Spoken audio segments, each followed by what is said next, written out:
While trekking around the high desert of Southern California, I came across Pioneertown. Pioneertown was established in 1946 when Dick Curtis shared his dream for a living, breathing movie set. Shortly after, 17 investors, including Roy Rogers, Dale Evans, the Sons of the Pioneers, Russell Hayden, Frank McDonald, Tommy Carr, Terry Frost, and Bud Abbott, each invested $500 and incorporated. The company then purchased 32,000 acres of land, which would soon be known as Pioneertown. Their goal was simple and unique: to create a place where they could work and play with friends, family, and co-workers. A functioning 1880s themed town which was easily accessible from both Los Angeles and Palm Springs and would serve as a filming location, vacation destination, and permanent residence for people working in the entertainment industry, including ranchers and desert lovers alike. The first structures that were built and established were fully functional businesses, which included White's Grocery, the Townhouse Motel, the Red Dog Saloon, the Golden Stallion Restaurant, Maggie's Feed Barn, Nell's Ice Cream Palace. The third building to be built in Pioneertown was Pioneer Bowl, and it was used for recreation for the residents, actors, and crew after filming. Roy Rogers made the front page of the local newspaper when he opened the bowl with a strike on Lane 1. He bowled a 2-11 game in his cowboy boots with Dale Evans and 200 townfolk watching by. Many locals remember being pin boys for the bowling alley until some of the first automatic pin setters made by Brunswick were installed. Originally, they had planned to call the town Rogersville in honor of Roy Rogers' singing group. However, Tim Spencer wrote a catchy tune by the name of Out in Pioneertown to help promote the endeavor. They recorded the song the following year. It was a catchy tune which gave birth to the name Pioneertown today. Hundreds of westerns and early television shows were filmed in Pioneertown, including The Cisco Kid, Egbert Bachman's Judge Roy Bean. The werewolf movie Howling 7 was filmed in Pioneertown and used many of its locals as cast members. On January 18, 2019, the Kids Bop Kids used Pioneertown set for their music video for the cover of Little Nas X's song Old Town Road. The Gene Autry Show, a weekly TV series, was shot in Pioneertown for over 5 years. As of 2019, Pioneertown had a population of 420, and in 2020, Pioneertown's Main Street area was recognized as an historic district by the National Register of Historic Places. Have you ever seen a barrel full of baby rattlers? Well, now you have. As we leave Pioneertown, the desert super bloom is still in effect. My next stop is Desert Christ Park. It was dedicated on Easter Sunday, March 25th, 1951. Between 1951 and 1961, sculptor Anton Martin completed over 50 works, including a 3-story, 125-ton depiction of the Last Supper. This desert gem sits on a hill overlooking Yucca Valley. It's pretty self-explanatory. Sit back and enjoy.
Anton passed away in December of 1961 at the age of 74 after devoting 10 years of his life to his dream. As much as lieth in you, live peaceably with all men. Romans 12:18. The next stop is something I've always wanted to see. Whitewater Nature Preserve. It consists of 2,851 acres of land in Riverside County, California. The preserve has hiking trails, picnic areas, restrooms, walk-in campground, wading pool, and a ranger station.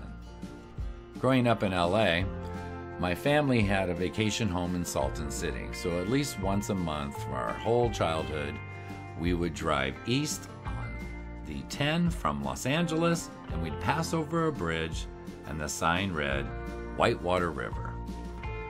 It would always catch my eye. Looking out of the car window, I'd always try to see the white water, and never did. Today is the first time in my life I have ever seen water in the Whitewater River. Hikers really enjoy Canyon View Loop Trail.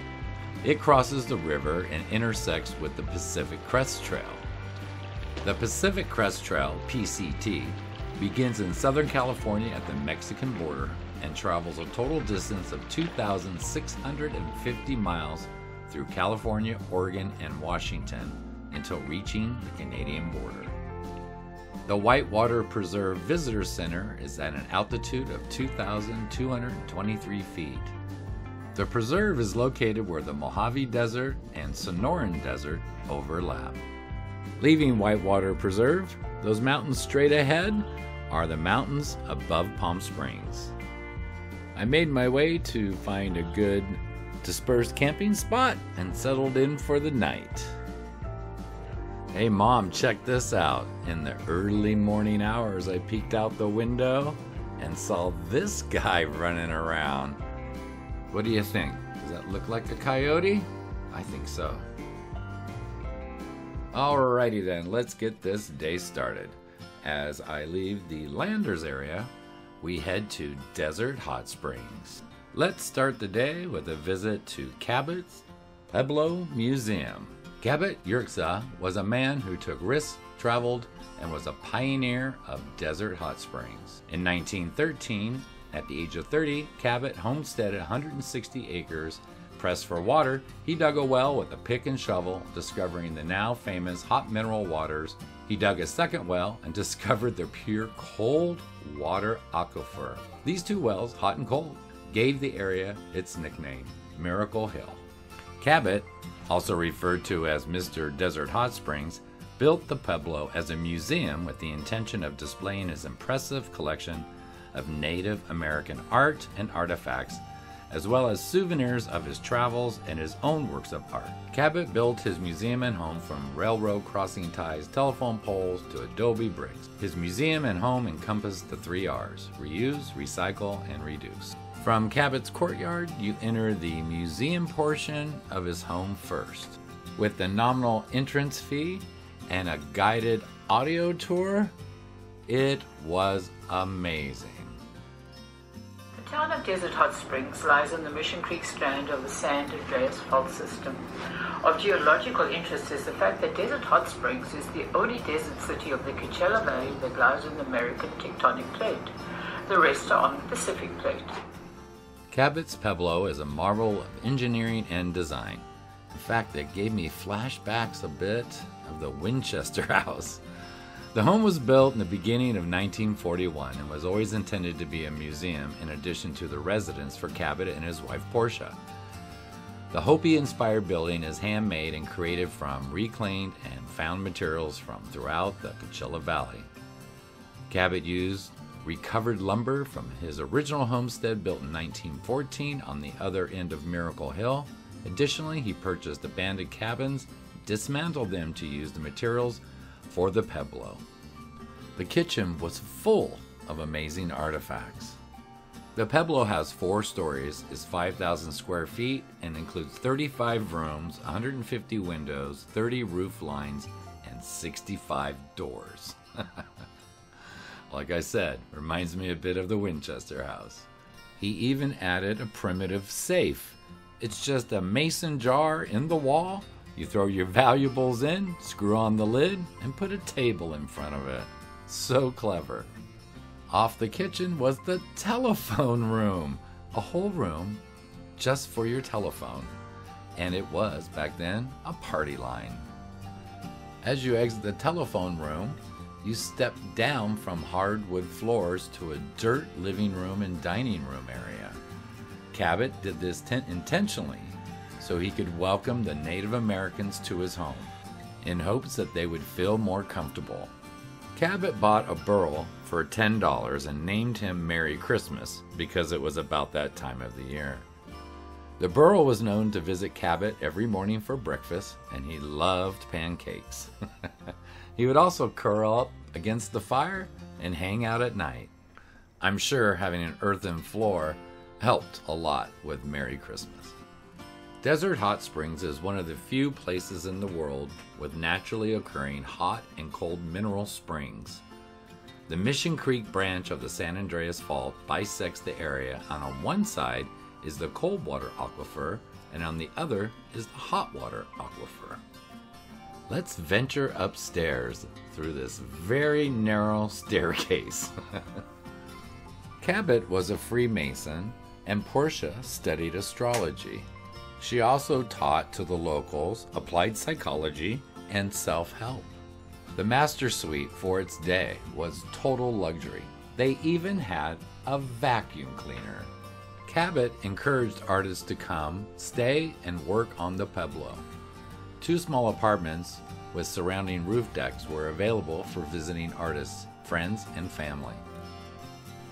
Portia was quite the fashionable dresser. It is thought because of the pedal-operated, most modern Singer sewing machine that she may have made her own clothes. The master suite was so modern that it even included a kitchenette and a fold-down table. Now that's fancy. Earlier I mentioned it's 4 stories. We're only allowed to tour the first floor and the master suite. So now we're going to head on down to the gardens. I have to say the upkeep of the gardens and the surrounding property is absolutely amazing. They're doing a great job. And I love seeing all the old rusty gold and old stoves and ovens laying around that probably were once in the Pueblo. The barn. I wonder if this is where Merry Christmas hung out when he wasn't eating pancakes in the morning or cuddle up next to the fire. So here's an ancient weather rock. When the rock is wet, it's raining. When the rock is white, it's snowing. When the rock is hard to see, it's foggy.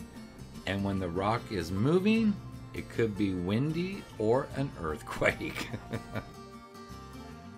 Here's a Merry Christmas story. One night when the sand wind blew so thick that you could cut it with a knife, Merry Christmas saved Cabot's life. They were crossing the Whitewater wash between Desert Hot Springs and Palm Springs when Cabot lost his sense of direction. He put his head down on the burro's neck to get protection from the wind, threw his arms around her, and said, "Take me home." And she did. I believe these are the 2 apartments for the artists, guests, family, and friends.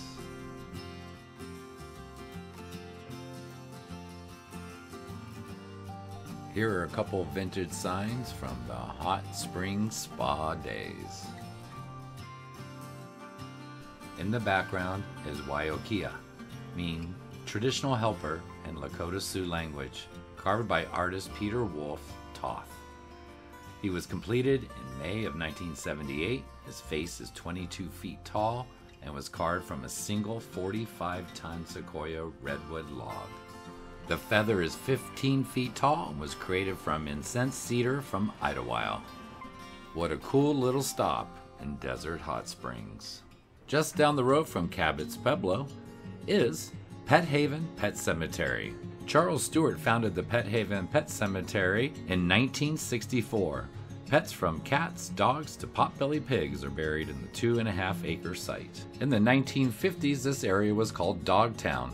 It was a full-service, first-class operation owned by an Englishman named Joe Dabbs. The facility had hydrotherapy pools for canines, believed to be the only one in the world, and 30 full air-conditioned kennels, each with a 25-foot run. Many VIPs, very important pets, are buried here. Liberace had 6 of his dogs buried, all next to each other, with the owner's name listed as Love Lee. Other VIPs include those of football player Fred Williamson, Michael Landon, and composer Jimmy Van Heusen. The most notable burial of all is a golden retriever by the name of Liberty, the companion of President Gerald Ford. Pet Haven is one of the oldest continually operating pet cemeteries in California, and to this day, it's the only official licensed animal graveyard in Riverside County. Leaving Desert Hot Springs, I came across this, a 25-foot tall VW Spider built by Palm Springs local Robert Miner. Crazy things you see in the desert. Wonder who inspired painted lines on the highway? Well, you can thank Dr. June Robertson McCarroll. In Indio, there's a park with a monument by the California Department of Transportation with the idea of painting lines to separate lanes on highway traffic. In the fall of 1917, McCarroll was driving on the road to her office near Indio, California on a stretch of highway when she was run off the road by a truck. She recalls, "My Model T Ford and I found ourselves face to face with a truck on a paved highway. She swerved to miss the truck and came up with the idea to paint a white stripe down the center of all highways for safety." Speaking of highways, at the Imperial Sand Dunes, just a stone's throw from the Mexico border, is the Old Plank Road. Plank Road was commissioned in 1916. The new roadway consisted of prefabricated wooden sections laid to a width of only 8 feet. With a width of only 8 feet, that was a single-car road. Now, about every 1,000 feet or so, they doubled the width so cars could pass. The sections of the plank road were prefabricated in a nearby town of Oglebay, and they were shipped using horse-drawn wagons from their assembly point and then lowered into place using crane. The plank road was built to traverse around 7 miles of Imperial County sand dunes on the way from San Diego to Yuma, Arizona. The plank road took 2 months to build and was considered a success, even though it needed constant maintenance to keep the sand clear of the road. In the 1970s, the California Off-Road Vehicle Association was instrumental in saving the last 1/8 mile section of this historic road. For the next 10 years, work crews struggled against the elements to keep the plank road open. The cost and difficulty of the maintenance, coupled with the improved road technology, not to mention the incredibly rough ride the planks created, and the fact that the road was only wide enough for a single vehicle, meant that the days of the plank road were numbered. Just past that farthest power pole, you'll see a line that is the Mexico border. On August 12, 1926, a new 20-foot wide road with an asphalt surface constructed on top of a built-up sand embankment replaced the old plank road. That route became US Route 80 and then Interstate 8 as we know it today. As you can see, only fragments of plank road remain today. They are protected under the jurisdiction of the Bureau of Land Management. It could take up to 3 hours to traverse the 7-mile road. The preservation of the old wooden road is the responsibility of all of us who use the desert. Time and circumstances have not been kind to this historic landmark. The BLM invites you to help us ensure that the plank road reaches its centennial. Traveling east on Interstate 8, to the right you can actually see those sand dunes. You may remember on my last trek, I found the end of the world. Well, guess what's located in the town of Felicity? The center of the world. Yes, sirree, Bobby. I'm taking you to the center of the world. We'll start at the entrance to the Center of the World Plaza at the Sundial with a sculpture of God's arm from Michelangelo's Dawn of Creation painting at the Sistine Chapel, pointing to a 21-foot tall hollow, mirrored-line, pink granite pyramid. Inside the pyramid on the floor is a bronze medallion marking the center of the world. Here's where it gets interesting. Beyond the pyramid is the history of humanity in granite. This is the only museum on the planet dedicated to engraving human history in granite stone. The all-denomination church on the Hill of Prayer stands over 1,000 feet from the Michelangelo sundial Arm of God at the plaza. There are 20 monuments, 700 plus professionally engraved panels, and over 1,000 illustrations hand etched in these granite panels. The end or the cap of the panel has the name of the subject. The town of Felicity was established in 1986. Jacques-André Estelle first bought the land in 1950s and later developed it in the 1980s. The town is dedicated to remembrance and named after his wife, Felicity Lee. To our knowledge, it's the first town in America named for a Chinese lady. He said, Felicity means happiness culture. The site sits on 2,600 acres. The museum consists of dozens of granite panels, most of them over 100 feet long and weighing approximately 500 tons each. In May of 1985, the Imperial County Board of Supervisors designated Felicity as the official center of the world. It is also recognized by the Institut Géographique National of France. Jacques stated, "This is only phase 1. We hope that thousands of walls will be built by our successors. They will have to think before they write, as the walls are engineered to last 4,000 years and become the one book that survives." Jacques' master plan shows that the walls will eventually form a fish-shaped outline that encloses the church and extends beyond, with its tail at the pyramid and its nose way out towards the distant hills. There's a half-scale, 250-pound replica of the Liberty Bell. The Maze of Honor was created in response to visitor demand. Initially, the museum offered visitors the opportunity to have a name of a personal significance engraved in granite. Soon space became available. In 2018, over the course of nearly a year, the 160,000 square foot Maze of Honor was completed.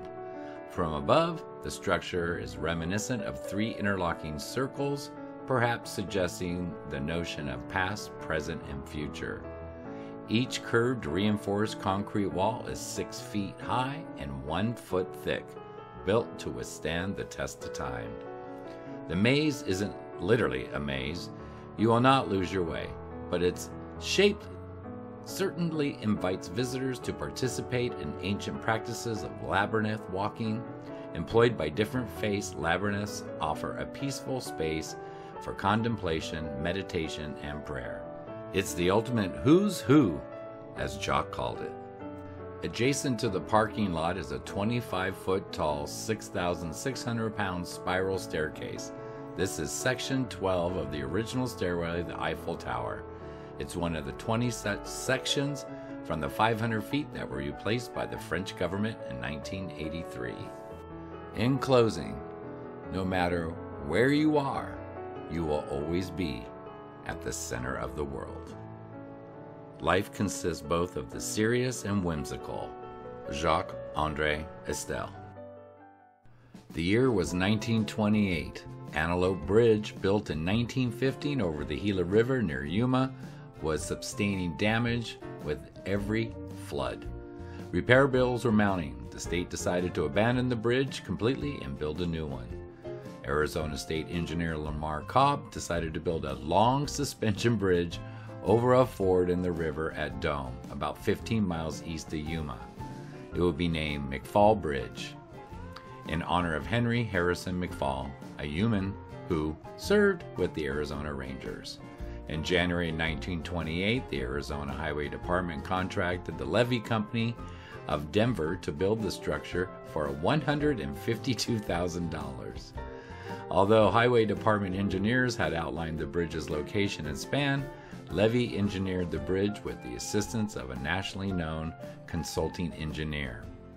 Construction began in mid-1928 and was completed by December of 1929.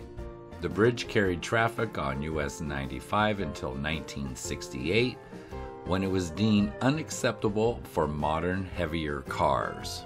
A new dam was built upstream that rerouted the river along with a new bridge to carry the highway, leaving the old bridge metaphorically a bit, literally, high and dry. Typically, the bridge has no water running under it, but due to the heavy rains this last winter, we actually see water under it today. The bridge is in reasonably good condition today. One can even see the wooden spans under it. However, due to safety concerns because of its age, you can no longer walk or drive across it. McFall Bridge is a historic piece of Arizona. Suspension bridges are rarely found in this part of the country, and to find one from the pre-Depression era in as good of condition as McFall is even more rare. The bridge was also an integral link on a regionally important north-south highway in western Arizona. And there you have it, folks, Arizona's bridge to nowhere. Traveling north on Highway 95 just outside of Yuma, Arizona, I stumbled across the Yuma Proving Testing Grounds. The entrance has easy access and viewing of an atomic cannon, along with other retired military hardware that actually was used in combat, unlike the atomic cannon, which never was. The Guts sits alone on its carriage without the dual-end transporter trucks that gave the cannon the ability to shoot and scoot. It's been holding court at the entrance gate since 1963. Traveling around, I've always said you come across the strangest things. I made it to quartzsite for the night and I jumped on Zach to get some exploring in before the sunset. And like I said, you find the craziest things out in the desert. Like this spirit circle, I guess we'll call it. Just out in the middle of nowhere. Someone put some time into it. It's pretty doggone cool though. I've been asked, how do I find the places where I camp and how does it work? I look for dispersed camping areas. They're mostly on BLM land, which stands for Bureau of Land Management, and it's always at least a mile off of a highway. Now there's no running water, no toilets, no electricity, but I'm good. I have an 8-gallon pressurized water tank on the truck, a portable toilet, and all the amenities that I need, including solar panels and a solar generator and plenty of backup batteries. I also carry a refrigerator and an ice chest with me. Now that I have my e-bike, Zach, it's a lot easier to explore. I typically drive in deep to get away from all of the people who bring their houses with them that run their generators all day and night, and make it for a much better experience.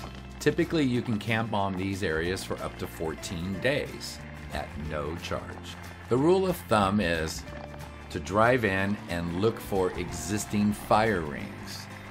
You can just pull up, make your camp, and have a great time.